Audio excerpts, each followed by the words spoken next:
this, man. Listen to what the manager had to say, the GM.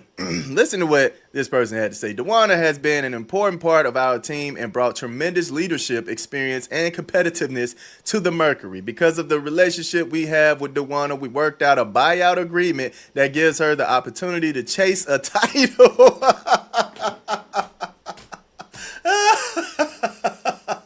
There's the phrase that turned a normal roster move into a full-blown argument, the opportunity to chase a title. Because once Phoenix said that publicly, everybody knew this wasn't being framed like an ordinary separation. Hunter actually got bought out of her contract, all right? And it supposedly was supposed to be a mutual decision. Now, I just want y'all to see how coincidental this is, right? Now, Nalissa Smith. This is what happened to Nalissa Smith on the 23rd, all right?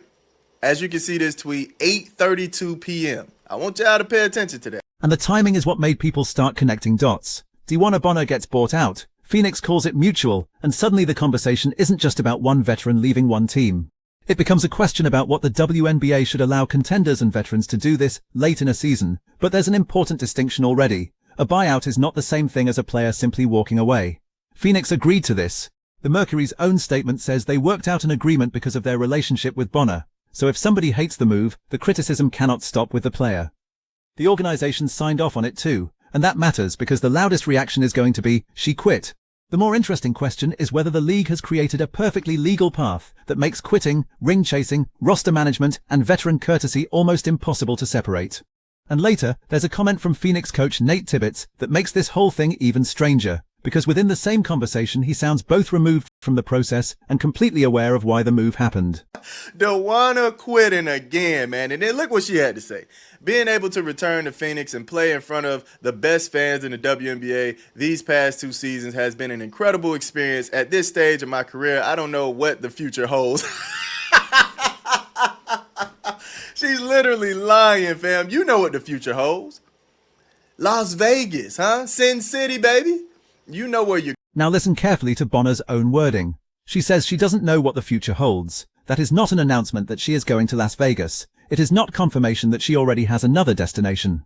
And despite all the speculation in the original reaction, we cannot turn that prediction into a fact before anything is official. But you can understand why people immediately started guessing.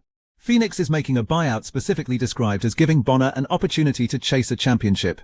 That wording practically invites everybody to look at the contenders and start asking where she fits. The Las Vegas Aces are the obvious team being thrown around in this reaction because of the championship history, Arja Wilson, and the possibility of adding another accomplished veteran for a postseason run. That is still speculation at this point in the source material. And honestly, we don't even need the destination to have the argument. Because whether Bonner goes to Las Vegas, another contender, or nowhere at all, Phoenix already admitted the purpose of the agreement. This is not being sold as a basketball fit problem. It is not being sold as some ugly locker room breakup. They are essentially saying, we value what she has done, our current position is what it is, and we are willing to give her the freedom to pursue something we may not be able to provide. Player-friendly? Absolutely. Competitive integrity problem? That is where the debate starts. On to you. Now, her agent had some words for the public.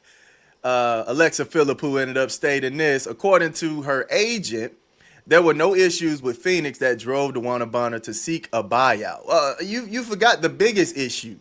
They weren't making it to the playoffs. That was the biggest issue. What are you talking about? Anyway, they were great. Many teams in the league wouldn't consider this, but this is a special circumstance, and Phoenix is a very player-friendly organization. She's really appreciated. And Bonner's agent makes the case even cleaner. According to Alexa Philippou's reporting quoted in the video, the agent says there were no issues with Phoenix that drove Bonner to seek the buyout. Phoenix was described as a player-friendly organization, and the situation was called a special circumstance. That knocks down one possible explanation immediately. At least according to the agent, this was not Bonner escaping dysfunction. It was not a relationship that had collapsed. There was no publicly identified conflict forcing a divorce. So what was the circumstance? The Mercury statement already gave us the answer they were comfortable giving publicly, a chance to chase a title. And that is where fans who hate this move actually have their strongest argument. Forget the jokes, forget calling somebody a quitter, forget pretending we know private conversations that none of us were in, stay with the public facts. A veteran player and an organization mutually agreed to terminate the relationship during the season, and the organization explicitly connected that decision to championship pursuit. That raises a legitimate league-wide question. If this becomes normal, what is the practical difference between building the strongest roster over the course of a season and becoming the most attractive landing spot for veterans after weaker teams fall out of contention? Because once one team does it and everybody applauds the organization for being player-friendly, another veteran is going to notice. Another agent is going to notice. Another front office is going to notice. That is where this gets bigger than DeWanna Bonner. And now you want to leave a real team, huh? Hey, at this point, everybody who is out of the playoffs, go ahead and join a team that's in the playoffs so y'all can have a better chance of winning a ring. Hey, NECA, you retiring, right? I don't know if Seattle's not making it. So you want to join the Indiana Fever? You want to join a team that's going into the playoffs so you can win a championship before you get up out of here? Hey, Kathy, you better stop it. You better stop this or it's going to continue to happen. Come on, man. This is a copycat league. I'm trying to warn you right now. You're going to see people getting bought out of their contracts just to join championship running teams. The reaction there is intentionally exaggerated, but buried underneath it is the real slippery slope concern. Imagine the precedent from a competitor's perspective. You spend months developing chemistry, you survive injuries, you make trades, you manage the salary cap. Your players grind through the entire schedule to put you in playoff position. Then another established player on a team whose season is going nowhere reaches a mutual buyout and becomes available to the teams that already did the best job of positioning themselves. Is that unfair? Maybe. But now we have to be fair in the other direction too. The league already has rules determining when players can be waived, bought out, signed, and become postseason eligible. If Bonner and Phoenix operated within those rules, then neither side invented some secret loophole overnight. They used the system available to them. That means asking Kathy Engelbert to step in is only half an argument. Step in and do what? Ban late-season buyouts entirely? Create an earlier deadline for players to join playoff teams? Prevent waived veterans from signing with teams above a certain winning percentage? Force players to remain on teams that no longer want to use them, simply because releasing them could help somebody else? Every solution creates another problem. And that is why this controversy is more complicated than ring-chasing bad. The WNBA has to balance competitive integrity against player movement. Teams want flexibility, players want autonomy. Veterans near the end of their careers do not want to spend their final healthy weeks sitting in meaningless situations if an organization is willing to let them go. But fans also do not want October decided by which contender assembles the best late-season collection of recognizable names. That tension is real. She quits. Now, Nate Tibbetts coming out. He ended up talking about a little bit of what was going on. Let's go ahead and take a listen to this because this is funny as well because he has this video right here where he's kind of talking about, oh, I'm not in the loop and yada, yada, yada. But then he has another video after this trying to cover it up. Let's go ahead and listen to this, man. Yeah, I mean, I think that our front office and ownership group does a really good job of like letting me know when things are getting real. You know, I've got a job to coach the team. You know, everything kind of started to heat up a little bit yesterday. And yeah, I mean, I'm in the loop, but not really in the loop with some things, and that's how. Now we get to Nate Tibbetts, and this is where the wording starts getting interesting. He says the front office and ownership do a good job letting him know when things are getting real. He says things started heating up the previous day. Then he gives us that incredible coach answer. I'm in the loop, but not really in the loop with some things, and that's how I like it. That doesn't prove anybody was covering something up. It does tell you the buyout process was active enough that the coach knew discussions were intensifying, while the details were apparently being handled above him. And that is actually believable. Coaches coach, general managers manage contracts.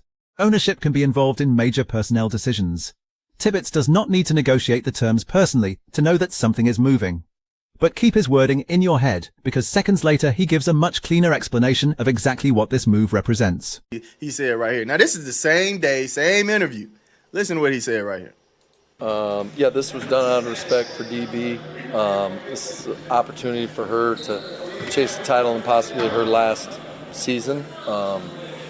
Everything happened on great terms, and you know, she's always going to be part of the Mercury organization. Yeah, I think this is an opportunity for others to get minutes, right? There it is again, an opportunity for her to chase a title. That phrase is not coming from an angry fan. It is not coming from somebody trying to embarrass Bonner.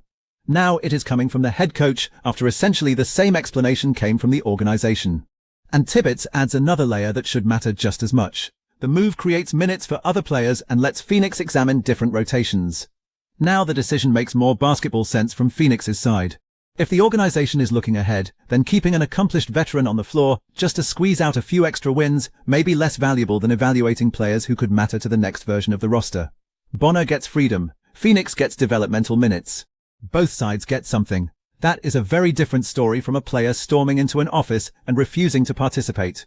You can still dislike the outcome. You can still argue that Phoenix should have told her, "You signed here, finish the season." But now the word mutual has actual substance behind it. The coach himself is telling you there is a roster development benefit for Phoenix, and this is why the league office criticism has to be aimed at policy rather than morality. If the WNBA believes this kind of late movement damages competitive balance, tighten the rules. If the league believes veterans and teams should maintain this flexibility, then people have to accept that occasionally the beneficiary will be a contender everybody is already tired of seeing win. You cannot celebrate player empowerment only when the player chooses a destination you like. Wait a minute. Isn't this the same DeWanna Bonner right here, ladies and gentlemen? Isn't this the same DeWanna Bonner? I mean, literally posted on Instagram with the Jay-Z legacy music going, right? Then she stated, "A quitter? No, never been that." Hey, man, this is the WWE at this point. Change WNBA to WWE because it's scripted. It is all the way scripted. Going over here to Asia Wilson, who's going to win the MVP. We already know. Y'all been giving it to her for the past, I don't know how many years. You've been giving it to her anyway. You've been giving it to her since the beginning of this season, last year. Like, we know who you're giving it to at this point. So go on over there, join her so she can try to win another championship. And this is where the emotional side of the backlash comes from. Bonner had previously pushed back against the idea that she was a quitter, so when another mid-season exit happens, critics see a pattern and say the label fits whether she likes it or not, but context matters. A player can reject the word quitter while still agreeing to leave a situation that no longer makes basketball sense for either side. Those two ideas are not automatically contradictory. The question is what standard you use.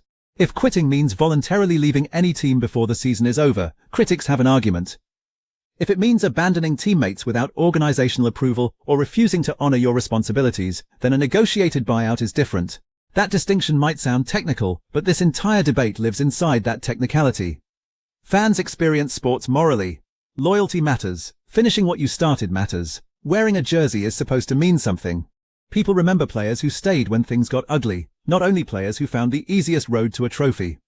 Front offices experience sports transactionally. They ask what benefits the roster tomorrow, next month, and next season. Players experience it through an extremely short career window. Bonner is at a stage where the number of serious championship opportunities left is naturally limited. Tibbetts himself referenced the possibility that this could be her final season. So put those three perspectives together, and of course everybody is arguing. The fan says, stay and compete.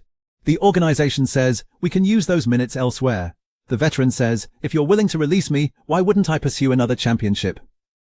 There is no version where everybody's incentives line up. At this point, let's see. But she said, but when the time comes, let's just make sure the apologies are just as loud as the disrespect.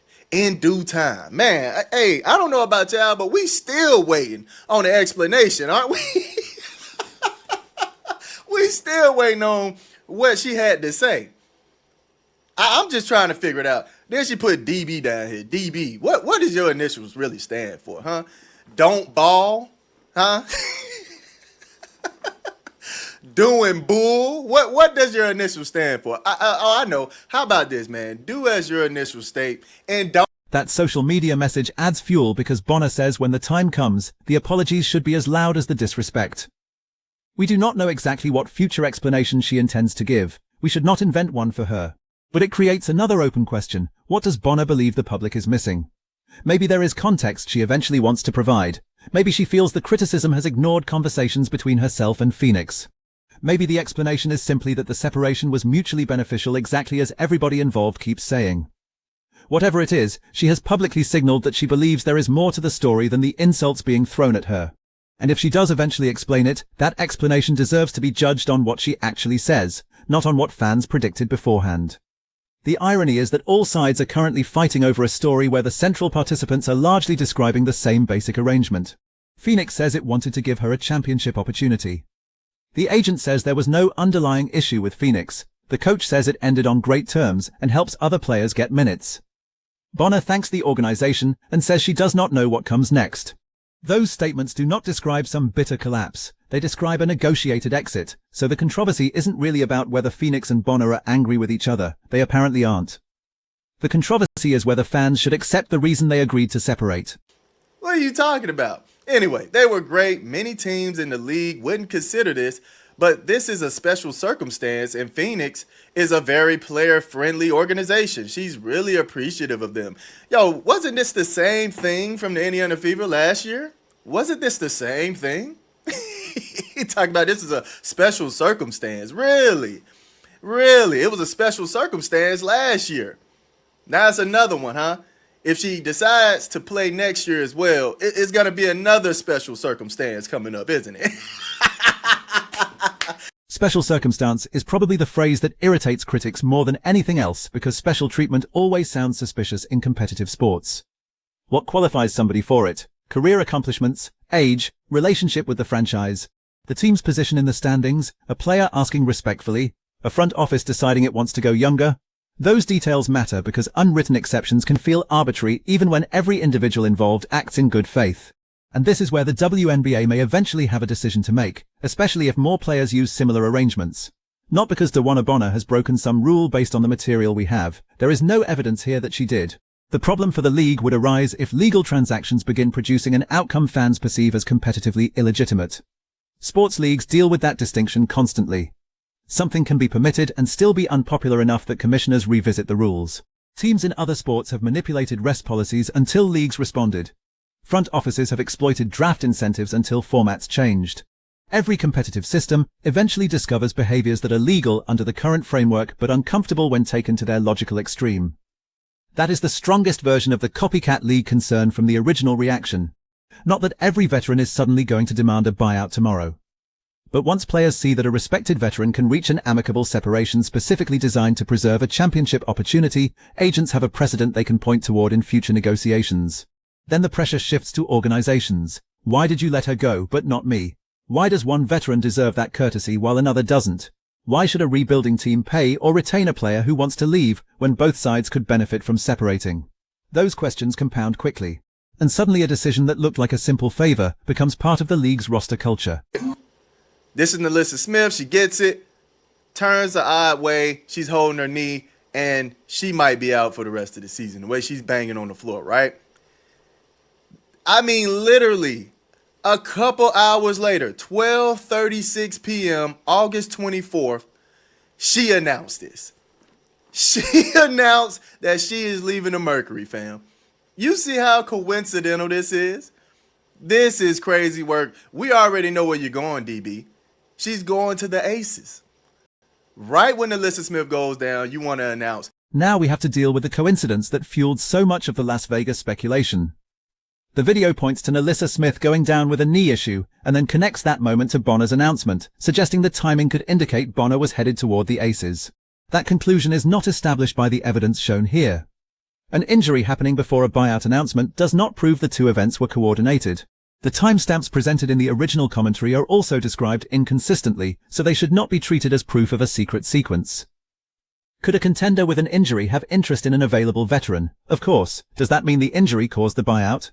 We cannot say that from this material. And this is an important line, because the story is dramatic enough without turning coincidence into evidence. If Bonner ultimately joins Las Vegas, people will revisit these moments and say they saw it coming. That still would not prove Phoenix arranged the buyout because another team suffered an injury. It would only prove that an available veteran and a contender eventually found a fit. That is why the later destination matters less to me than the mechanism that made the destination possible. The real issue isn't, did everybody secretly know she was going to Vegas? The real issue is, should an accomplished player be able to become available for a contender under these circumstances at all? Now we finally get to the part that jokes have been circling for this entire video. To chase a title? Man, this league is such a joke, man. This is just ridiculous, dog. Hey, Kathy, I need you to step in and do something about this, man. They're making a mockery of your league. Like, what are we doing, man? This is the same sentiment that the Indiana Fever were sharing. Oh, well, it was just a mutual decision. We said, yeah, we can let her go. Why everybody so soft on what this is, man? Just call it what it is. The lady is quitting on teams, fam. She is quitting. No integrity to the... This is the payoff. Calling Bonner a quitter gives you the emotionally satisfying version of the story, but it lets the system completely off the hook. Phoenix agreed. Phoenix explained why. The coach supported the decision publicly. The agent described the relationship positively. So if this bothers you because you think championship contenders should not be able to add accomplished veterans through late-season buyouts, then DeWanna Bonner is not the main problem. The rulebook is, and that is the distinction that changes this whole controversy. A league cannot create an avenue for mutually agreed player movement, allow teams to use it, and then act shocked when players behave rationally inside that avenue. Bonner wants another opportunity to compete for a championship. Phoenix wants to give other players minutes and explore rotations. A contender, if one signs her, wants another useful piece. Every participant is pursuing its own logical interest. The league's job is to decide whether all those individual interests produce a competition fans still believe is fair. That is the actual integrity question.